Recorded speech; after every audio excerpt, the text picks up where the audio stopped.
This is a picture video of me installing a doggy door.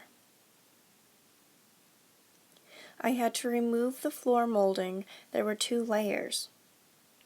I then used a template to trace the cutout. I then drilled holes for the jigsaw so the jigsaw could cut the wall out. I had to then cut and remove the insulation. I then worked on doing the same to the other side.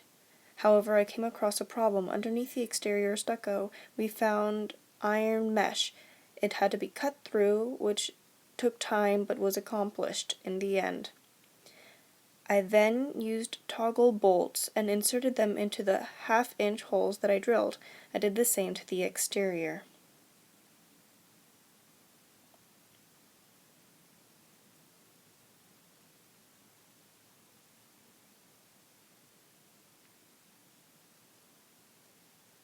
I measured and refit the molding, and I did it. Come. Come, baby, come. Come. Come. Good dog. Good